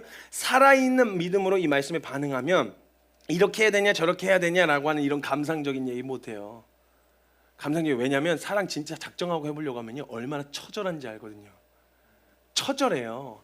사랑받는 거가 아니라 성경에서 말한 사랑 해보려고 해보세요. 처절해서 뭘 이게 맞잖아요, 뭐 저거, 그거는 요구할 때는 하는 말이고, 내가 하라고 하면 뭐 그런 거 논쟁할, 그냥 막 쳐다보는데도 힘든데 사랑해야 된다라고 하는 이 결정이 얼마나 처절한지 알기 때문에 그래요. 실제하신 하나님을 믿는 믿음이 아니면 이 명령을 제대로 수행할 사람이 그 처절함을 감수해가면서 이 말씀 앞에 설 미친놈이 어디 있겠어요? 하나님 살아계신 거 믿는 게 아니라면. 그럼 이제 적당하게 기독교 얘기하는 이야기는 하지만 그 상황 가잖아요. 그럼 만약에 그냥 이론 안에만 머물러 있기를 원하면요, 거기서 딱 상황으로 딱 가면 적당하게 금방 또 타협을 해요. 사랑할 때까지. 사랑한다는 결과에 대해서 뭐라고 얘기하신 적은 없잖아요. 어떤 게 사랑하는 거다라고 결과를 얘기하신 건 없잖아요. 모습이나. 그러나 우리 마음이 알고 있잖아요. 근데 더 사랑하려고 하는 마음이 없을 때 벌써 딱 이론으로 가잖아요. 이론으로. 그렇게까지 해야 되는 거야. 꼭 그렇게까지 해야 되는 거냐고. 그렇게 해야만 믿음이에요? 누가 그렇게 할 수 있는데요?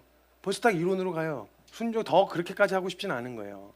우리 마음 가운데. 그 상황에 놓여졌는데 그 상황 가운데서 이런 감상적인 게 아니니까, 여러 가지 상황을 통해서 사랑해야 되는 상황 앞에 사랑을 결정해야 되는 상황을 마주하게 되신 적이 있으실 거예요. 정답 알겠어. 성경에서 말한 사랑. 근데 그게 살아있는 말씀이었다면 그 자리에서 우리의 결정은 당연히 사랑하기로 결정하는 결정이 나타나야 되겠죠. 그런데 우리에게서 사랑은 알겠어. 근데 그게 무슨 현실적으로 그게 가능해요? 이거 돼요? 그리고 나서 현실적인 이야기를 쫙 하는 거예요. 제가 입이 막혀요. 상담을 하다 보면요, 입이 턱 막혀서 와, 그 상황에서 나도 못하겠다, 이런 얘기를 들을 때가 있어요. 그 상황에서 어떻게 용서를 해? 그 상황에서 어떻게 사랑을 해? 나도 못하겠다, 이런 생각이 들 때가 있는데, 그때 우리에게 말씀은 사랑하라고 하셨다라고 하는 게 우리에게 결론이 되지 않는다면, 결론이 방향성이 되지 않는다면 괴롭지만 살아계신 하나님으로 살아있는 말씀으로 대하고 있는 게 맞냐는 거죠. 아는데, 그게 맞다는 걸 알고 있는데 그게 현실적으로 어떻게 가능해요? 혹시 이런 반응은 아니었냐는 거예요. 아니, 이건 비판이나 까는 게 아니에요.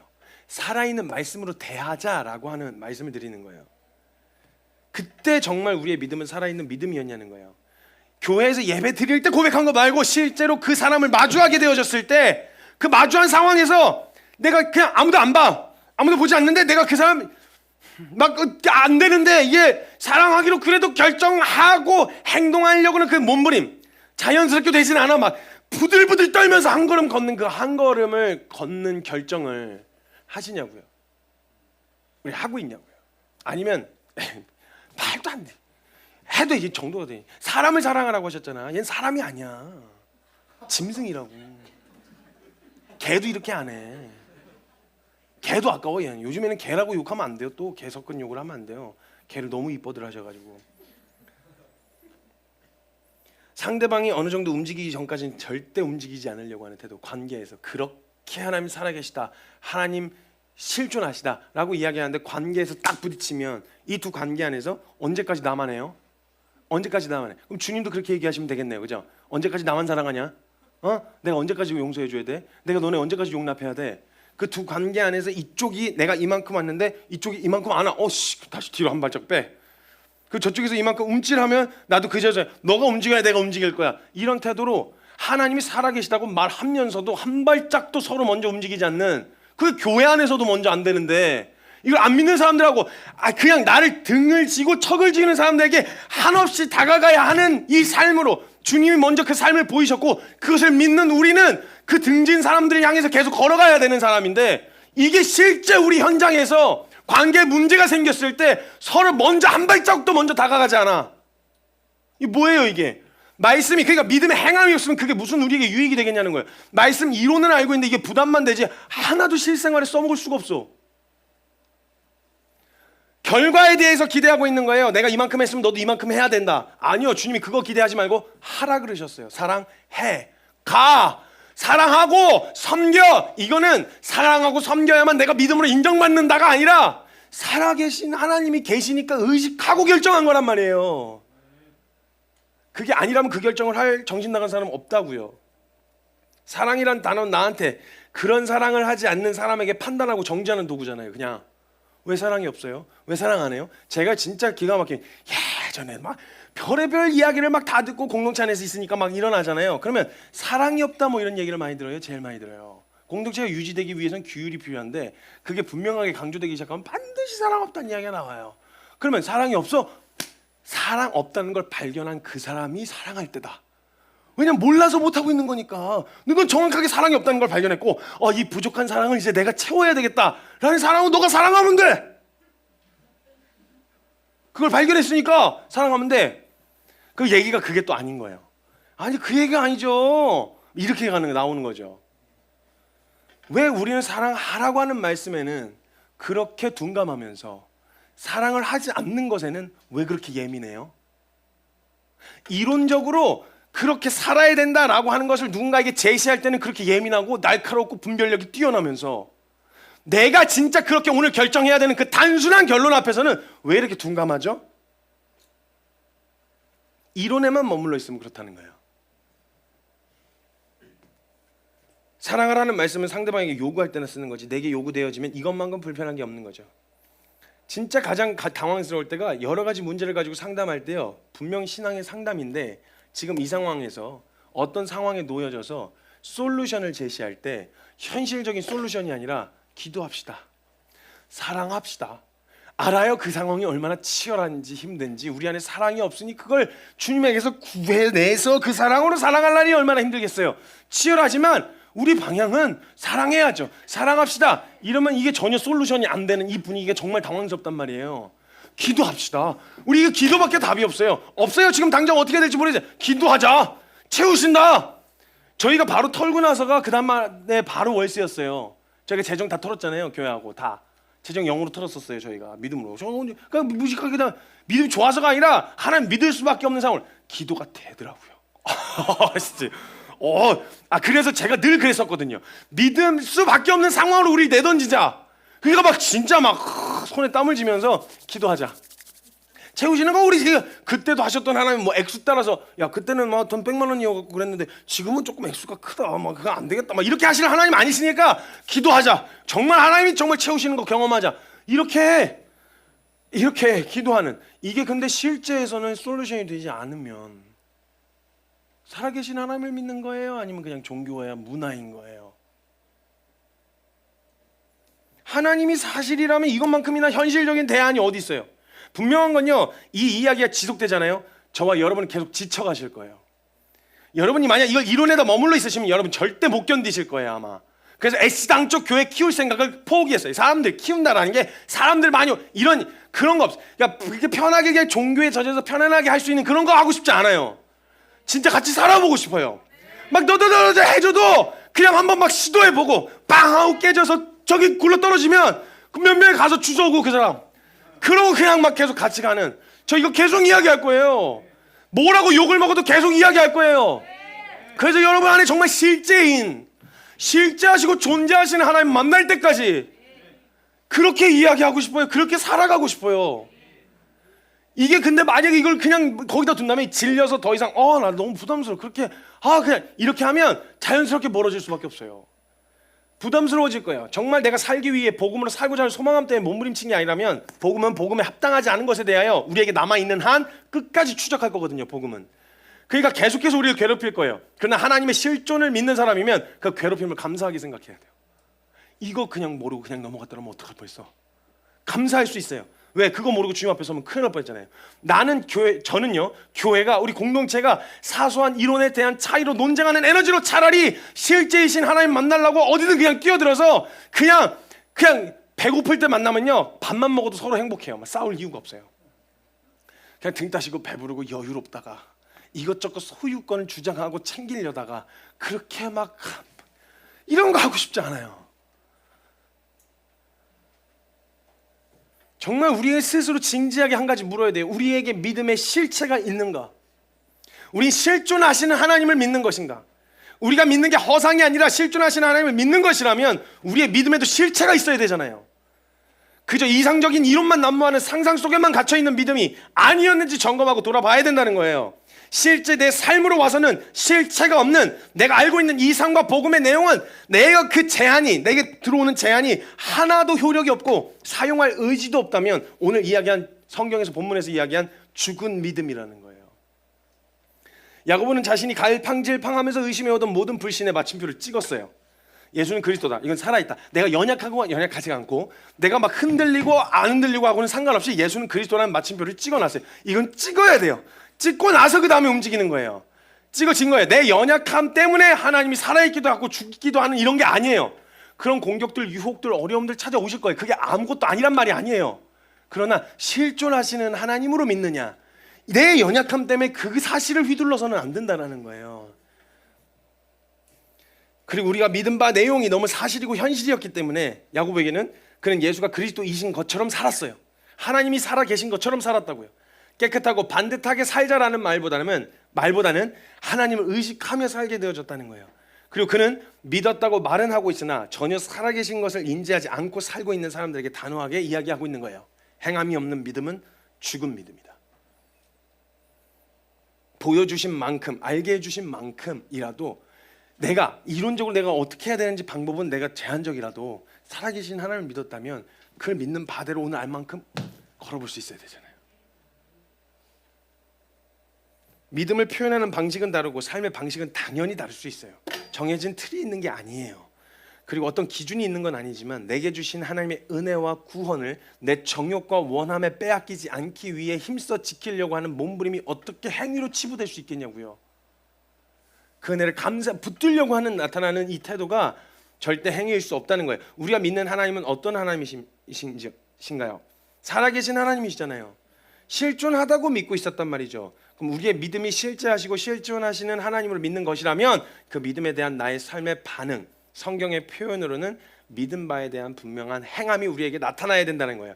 신앙 서적에 기록된 이론으로 이해하고 있는 실체가 없는 하나님을 믿는 게 아니라면 우리 삶 가운데서 살아서 실존하는 대상을 믿는 믿음은 덩달아 우리를 움직이게 한다고요. 우리 그 믿음에 근거해서 움직이게 해요. 증인들은 그래서 어떻게 살았냐? 자신들이 난 얼마나 깨끗해졌는지, 내가 얼마나 많이 변했는지, 내가 바뀌었는지를 이야기하지 않았어요. 내가 얼마나 위대해지고 깨끗해졌는지를 드러낸 게 아니라 하나님의 살아계심을 증명했어요.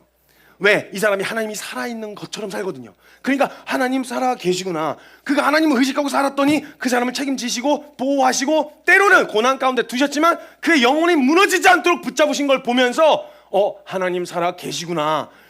증인들은 하나님의 살아계심을 증명하는 사람이에요.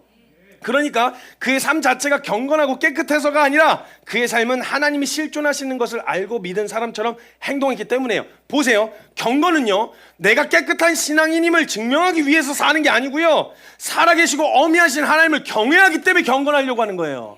하나님을 의식했기 때문에.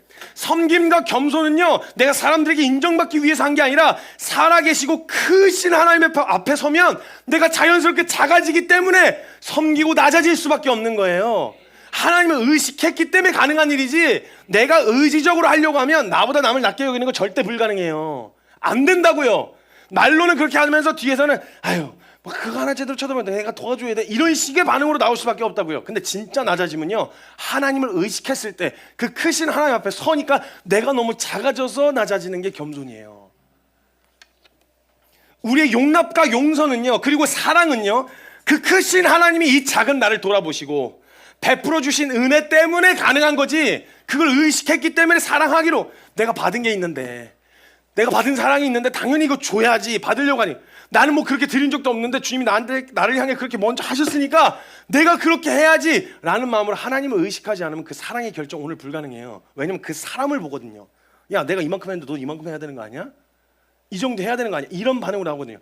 그러니까 하나님을 실존하신 하나님으로 의식하지 않으면 사랑의 결정 못한다고요. 그럼 내가 지금 사랑의 결정을 못하고 있다면 하나님을 어떻게 대하고 있는지를 점검해야죠. 그래서 사람들은 증인의 삶을 보면 그가 반듯하고 경건해서가 아니라 그를 그렇게 살게 할 수밖에 없는, 살게 하는, 살 수밖에 없게 하는 살아계신 하나님이 보였던 거예요. 그들을 통해. 이것이 우리가 증명해야 할 내용입니다. 만물이 하나님의 살아계신가 뿐만 아니라 하나님의 아름다우심, 질서의 하나님, 공의의 하나님을 드러내듯 우리의 삶과 우리의 믿음은 살아계신 하나님을 드러내게 되어 있습니다. 그런데 만약 우리의 믿음이 실체가 없는 것이라면, 그저 나의 안위와 위로를 위해 필요한 대상으로서만 가상의 인물로 하나님이 존재하신 것이라면 우리의 믿음은 실체가 없어질 수밖에 없어요. 그럼 삶과는 전혀 동떨어진 무형의 삶을 추구하게 되어지는 거예요. 그리고 하나님이라고 하는 존재는 영구 대상으로 그냥 전락해버리는 거예요. 그냥 이론 가지고서 논쟁, 혹은 삶과는 완전히 분리가 되어버린 이상적인 삶에 대하여 논하기만 하는, 그것으로 서로 맞고 틀리다 까기에만 바쁜, 분명 관계 문제에서 상대방이 어찌해야 할지에 대하여는 성경적으로 너무 잘 분별하는데 내가 그렇게 가야 되는 건, 내가 그렇게 서야 되는 것에 대하여는 나아갈 수가 없다, 그런 태도로 설 수 없다, 이건 맞지 않다는 거예요. 성경이 무엇라 말하는지 알고 있잖아요. 성경이 무엇이라고 말하는지. 만약에 그렇게 입이 침이 마르도록 논하던 복음은 내 현실에서 맥을 못 추는 거예요. 사랑하라고 이야기하는데도. 사랑하는 성도 여러분, 우리의 믿음은 살아있는 믿음입니까? 살아있는 믿음이 되어야 합니다. 하나님 살아계십니다. 그분을 믿는 우리의 믿음은 생동감 있게 우리를 살아있게 할 겁니다. 살아있는 반응으로, 내 역한 반응도 나타날 거고요, 막 몸부림도 나타날 거고요, 하고 싶지 않은 부대끼는 마음과 부담스러운 마음도 나타날 거예요. 그런데 하나님 의식한 사람에게 나타나는 건강한 반응이니까 걱정하지 마세요. 하나님 의식하지 않았다면 내가 이 자기 부인하고 이 자리에 설 이유가 없잖아요. 그걸로 괴로워할 이유가 없잖아요. 그냥 제껴버리면 되잖아요. 근데 내가 막 부대끼는 이유가 뭐예요? 하나님이 날 그렇게 사랑하셨는데 내가 그냥 이걸 어떻게 그냥 넘어가요? 안 되는 거예요. 그러니까 사랑을 못하고 있다 어려워하는 게 하지 마시고요. 나 지금 하나님 의식하고 있구나. 하나님 여기서 머무르지 않게 해주세요. 여기서 포기하지 않게 해주세요. 한 걸음 더 나아갈 수 있는 힘을 주세요. 한 번 더 할 수 있는 힘과 용기를 주세요. 주 앞에 이렇게 구하셔야 돼요. 실제하시는 하나님께, 실존하시는 하나님께 구하셔야 된다고요. 저와 여러분이 이 싸움을 함께 싸워나가는 동지가 됐으면 좋겠어요. 사소한 이론으로 다투고 싸우는 그런 거 말고 진짜 이 싸움을 함께 싸워나갈 때 뭔가 힘들어 보이면 또 쓸데없는 거 갖고 하지, 정말 맞박대려고 이렇게 하는 게 아니라 가서 뭐 힘들었구나, 나도 같이 싸우고 있어. 이 사람이 그냥 싸우고 있다는 게 신뢰가 되는 거예요. 서로 그냥 그런 관계 있잖아요. 그냥 어려워하는데 이 사람은 그냥 엄한 거 갖고 어려워할 것 같지가 않아. 진짜 어떻게든 말씀에 순종해 보려고 지금 치열하게 싸우는 거야. 그럼 가서 그냥 조용히 토닥토닥이라도 해줄 수 있는 이런 싸움 함께 싸우고 싶어요. 논쟁 말고요. 거기다 에너지 안 빼려고 이제 그냥 논쟁하면서 에너지 빼고 싶진 않아요. 그냥 말씀을 함께 삽시다. 한 걸음이라도 오늘 알게 해주신 만큼 있잖아요. 내가 알고 있는 건 이상적이라서 내가 거기까지 오늘 당장은 못해. 그러나 그거를 하기 위한 첫 걸음 걸어볼 수 있지 않겠냐는 거예요. 그 순종의 첫 걸음 오늘 한 걸음 함께 걸어봅시다. 생각나시는 사람, 생각나는 일, 하나님을 의식하고 했었어야 하는 그러나 묵혀놓고 썩혀왔었던 것들, 내 안에 곧 수정하고 고쳐야 되는 습관들, 이것들 오늘 이게 이상적으로 이렇게 되면 너무 좋겠지만 한 방에 되는 거 아니니까 이 방향을 찍고 오늘 한 걸음 시도해 봅시다. 한 걸음이라도 좋으니 그 걸음 한 걸음 걸어봅시다. 이 시간 같이 기도합시다. 사랑하는 여러분, 살인은 죄입니다, 그죠? 근데 살인하는 것과 사랑하는 것, 사랑하지 않는 것에 대한 죄는 그 경중이 다른가요? 하나님 앞에서 사랑하라고 하신 말씀에 순종하지 않는 죄나 살인을 하는 죄나 하나님 앞에서 다른 죄일까요? 등급이 다른 죄입니까? 죄의 기준이 만약 그러하시다면 하나님께서는 사랑하지 않는 것이나 살인을 하는 거나 별반 다를 게 없어요. 물론 그 정도로 가볍다는 이야기가 아닌 거예요. 사랑하지 않는 것을 무겁게 여기셔야 된단 말이지 살인을 가볍게 대하는 게 아닙니다. 근데 어쩌면 이건 드러나지 않는 영역이고 때로는 나도 그런 사랑을 받아야 되니까 사랑하라고 하신 말씀은 너무 현실적이지가 않은 거지. 너무 사실이 아닌 거예요. 그래서 뒤로 제껴놓은 채 현실적인 대안, 해결 방법. 성경은 70번씩 7번씩 70번 70번씩 7번 헷갈리네. 70번씩 70번 아무튼 셀 수 없을 만큼 용서하라고 하신 그 용납. 여러분, 용서하지 않는 죄와 사기를 치는 죄와 하나님 앞에서 경중이 다를까요? 근데 우린 정서적으로 그게 안 되잖아요, 그죠? 살인은 용납이 안 돼요. 그래서 온갖 내가 공의로운 사람이 돼가지고 어떻게 인간이 사랑하지 않는 것에 대해서는 대체적으로 그러니까 보편적으로 그러니까 괜찮은 거 아니냐, 유보하고 있는. 아니요 여러분, 우리 동일한 정서가 느껴져야 돼요. 사랑하지 못했고 용서하지 못했고 섬기지 못했고 낮아지지 못했고 순종하지 못한 것이 마치 살인한 것처럼 간음한 것처럼 사기를 친 것처럼 내 안에 그런 부대낌이 나타나야 돼요.